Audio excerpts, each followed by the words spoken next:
My next guest is stepping up on short notice against Timur Valiev this Saturday at UFC Vegas 18. It is Martin Day back here on the program. Martin, how's it going, man? I'm doing good, bro. Thanks for having me on here. No problem. It's great to talk to you, and congrats on getting this opportunity. Let me just start first. Where are you right now? Are you back in Hawaii, or have you made your way over to Vegas? No, I'm at my house right now in Hawaii, and we're making our way over there tonight on the red-eye flight. Oh, gotcha. Okay, yeah. Good thing I got you before the flight, before all the craziness, basically, because I know you got a quarantine and all that other stuff as well. When did you find out about this fight? Because it kind of just came out of the blue that Valiev lost his opponent, Julio Arce. Yeah, I found out about today's Monday. I found out about this fight on Friday, and had to jump at the opportunity to take this fight. The UFC is giving me a good opportunity here, so I went ahead and took it on Friday. So no camp for me, really just maybe like a 2-day camp. And then after that, it's just making weight, staying focused, and going in there and doing my job. Did you kind of have a feeling a short notice opportunity like this would come up? Like, were you kind of on standby just in case? Yeah, I like to stay ready. So that's what I was doing. I was, pretty good shape.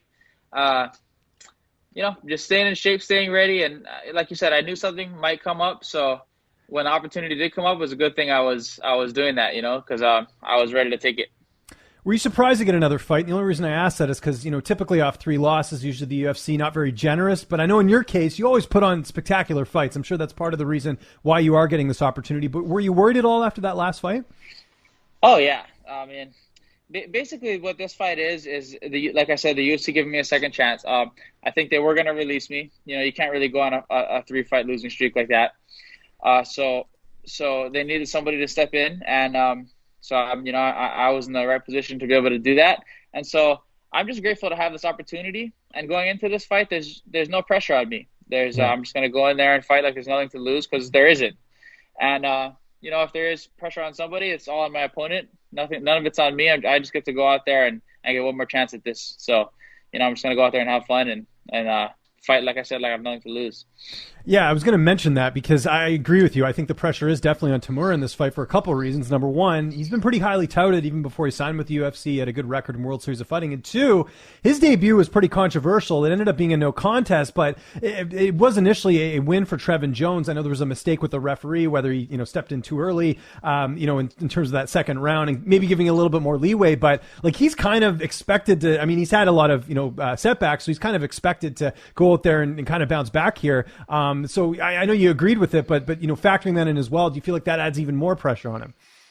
Yeah. Nobody thinks I'm gonna win this fight, man. I mean, if you look at like the fans, no one thinks I'm gonna win.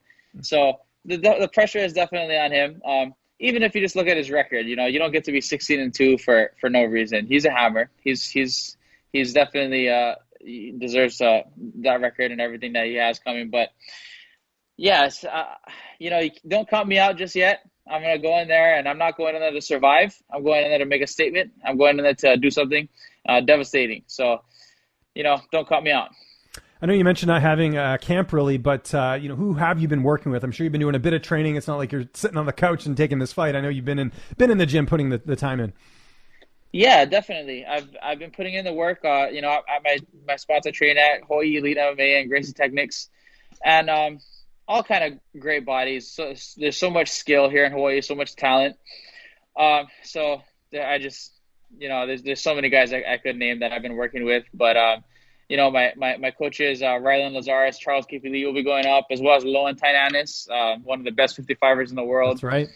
We're all going up, and those guys are going to be there in my corner and everything. So, I got some good company with me. We're ready to do it. How about the restrictions in Hawaii? Because I know talking to Tyson Nam, you mentioned that there was still some stuff where they couldn't do as much training as they would have liked. Did that impact you at all, or has it been pretty much business as usual? It's been pretty, it impacts us a little bit. Smaller groups indoors is one of the rules, but we are allowed to train. Gyms are open. We were in kind of bad shape for a little while as far as the pandemic goes, but right now it's going pretty well over here in Hawaii. So. Yeah, not too bad. And, I wasn't even in Hawaii for the last several weeks. I was over in Abu Dhabi for 2 weeks on that trip, over 2 weeks actually, cornering Tyson. And then, so I was back in Hawaii just this week, and I got news on Friday. So, but during that whole span of time, I was training. I was even up in Abu Dhabi. I was training with Alex Perez and his coach Colin Oyama. I was getting some work in with them, and getting to the gym, doing my sprints and all that stuff. So yeah, I'm ready to go. Yeah, that's good. I actually forgot that you were in Abu Dhabi. So that's good actually, because you're around fighters, you're getting to do a bit of stuff, and like it's probably even a better situation than being in Hawaii in a sense, because there's in Abu Dhabi they kind of have you all confined with fighters, right? It's not like you're stuck in a in a place with non-fighters, right? Yeah, it's not like I'm stuck on like a cruise ship with a bunch of random people. Right, exactly. Yeah, exactly. Yeah, no, that's good. Yeah, so that's a good thing about it. Now, is this is a bantamweight fight, right, or is this a catchweight because of the short notice? They're actually accepting the fight at 145 pounds. So we're fighting at featherweight. So right on to Timur and his camp for letting that happen. So yeah, this one's at featherweight. Good stuff. Well, that's nice. And I imagine the cut's going well, not having to cut those extra 10 pounds. Yeah. Well, I mean, taking the fight on a week notice, I'm actually cutting a little bit more than I usually would, but it is when it comes to the weight cut, it is what it is. It's like, we as professionals, there's something that has to be done, and it's not a factor. Yeah, no, absolutely. That's good. How do you see the fight playing out on Saturday? I mean, obviously we know you got knockout power. We know you're going to make it a fight of the night type performance, but how do you envision the fight playing out? I'm going to go in there and I'm going to be looking for some kind of finish. I'm going to be looking for the finish in every second of this fight. The earlier the better. I'm coming off a non-camp, so I'm not looking to put in a whole 15 minutes. I want to get in and get out. So, look for me to be mixing it up on the feet, throwing strikes, and looking to put them out with something spectacular. I'm not going in there to survive, like I said. I'm not going in there to point fight. I'm going in there to do damage. So yeah. That's what you can look at for Saturday night. Refresh my memory. Have you fought at featherweight before? I was trying to remember.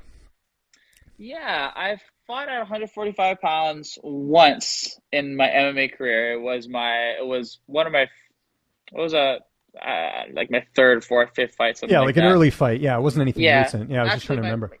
Yeah, my pro debut was at a catchweight at 140 pounds, and I have a bunch of kickboxing fights at 145 pounds too. Kickboxing is different, obviously, but yeah, it's like, besides, tomorrow's getting ready for a fight at bantamweight, and he is a bantamweight, so am I. So really, we're just two bantamweights. I was going to say, we'll probably see a better fight. You guys aren't cutting as much weight. You're kind of, you know what I mean? Like, you obviously still have the cut, like you mentioned, but the fact that you guys are both bantamweights fighting at featherweight, I always think that's a better fight for the fans, because then you're not getting the weight cut's not as much of a factor, I would think. Yeah, it'd actually be cool if all the bantamweights could all have a big group meeting and we all just decide to sign off. Yeah, sign a contract. Let's all fight at 45. Yeah. Yeah, then we can all be healthier. But that's not what the world is, right? No, but, until so we that can't time do happens. that. But it'd be nice. I got to ask, as a fellow Hawaiian, how cool was it to see Holloway get that pretty dominant win to kick off the year for the UFC on the first ABC card? Oh God, Max is making history. I mean, if you look at the stats on that fight, look at the records that he set with the significant punches and the punches thrown and landed and all that stuff. It's just, he's an inspiration to all of us guys coming out of Hawaii, and definitely to me personally, a spectacular performance. He's going to go down as one of the greatest of all time. I mean, in my book, he already is one of the greatest of all time. Yeah, I agree. Especially just in the featherweight division, but he's going to go down overall one of the greatest of all time. And with performances like that, how can you not? You know what I mean? He's got so many more of those performances that's coming. It's crazy to think that it's just he's nowhere close to being done. Okay, most important question in this interview. I know you're going to be doing some quarantining, right? Because you got to get to Vegas and some traveling. What's your go-to for quarantining? Are you a podcast guy, music, movies, video games? What would I find you doing? What do you like doing to kind of pass the time a little bit? Yeah, I like to read. Okay, cool.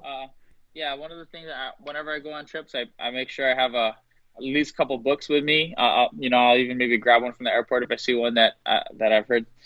I'm always looking for people to refer me a good book to read. So okay, so maybe right now, if we're joining the Martin Day Book Club, what are you reading right now? What's caught your interest? Right now, I just grabbed this one, Night. This is about like the Holocaust and stuff by Elie Wiesel. A little bit of history, interesting. Yeah, and I just got done reading It's Eckhart Tolle book, The Power of Now, and another one, Stillness Speaks. I like that author. He's the man. Good stuff. Yeah, but so this is the one I'm in right now. And you're the man, Martin, for doing this interview. I appreciate it. I know you got a flight to catch in a few hours, so I really can't thank you enough, man. It's coming up here this Saturday, UFC Vegas 18. Anyone you want to thank, any sponsors, any social media you want to plug, I'll give you the last word. Yeah, you guys can hit me up on social media if you want. My Instagram is 34Spartan. My Twitter is like Martin Day _. So I don't know. I don't really go on there. But no worries. Follow me there too. And yeah, thank you to everybody here back home in Hawaii, all my coaches, teammates, my wife Ashley. Thank you for everyone that's been supporting me. Like I said, we're going out there not just to survive, guys. We're going out there to win.